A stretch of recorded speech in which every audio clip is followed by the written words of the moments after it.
2025年10月4日星期六，絕今天的靈修分享主要是一位牧師的證道有關基督徒在香港的失業浪潮中應該有何等的積極觀念。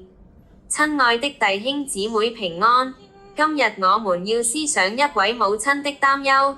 她的兒子大學畢業後，近1年求職未果，如今因着神會打救的念頭，停止尋找工作，陷入消極等待的局面。這困境讓我們思索，基督徒當如何面對信靠與行動的平衡。一信靠神，不是逃避責任的藉口。聖經從未應許信主之人免於勞苦耕耘。保羅說，若有人不肯做工，就不可吃飯。帖撒羅尼迦後書3章10節清楚表明上帝看重人盡本分的態度。我們相信神掌權，但他更期待我們能運用所賜的智慧與能力來積極行動，如同他給飛鷹翅膀，卻絕對不會代替他飛翔。二，在求職的過程中經歷神的引導。求職的挫折常是信心的試煉場，與其將等候神解讀為被動停留，不如視為在行動中尋求指引的過程。就像摩西帶領以色列民走過紅海，上帝吩咐往前走，出埃及記14章15節，他的供應總在邁步之時顯明，鼓勵年輕人持續投遞履歷學習技能，正是將生命主權交託的具體實踐。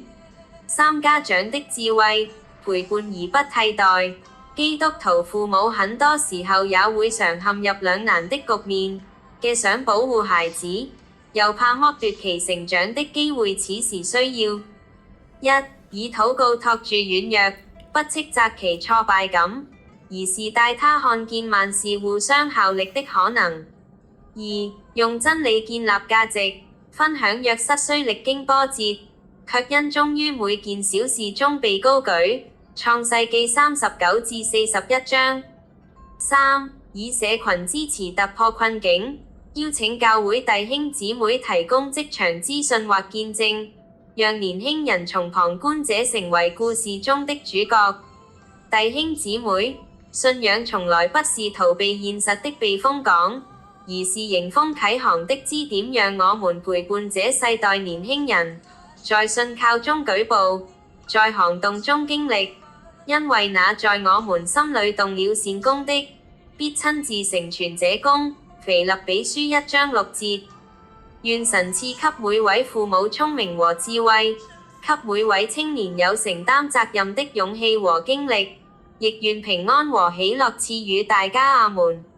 全文配樂，聖詩。我的心，你要稱頌耶和華。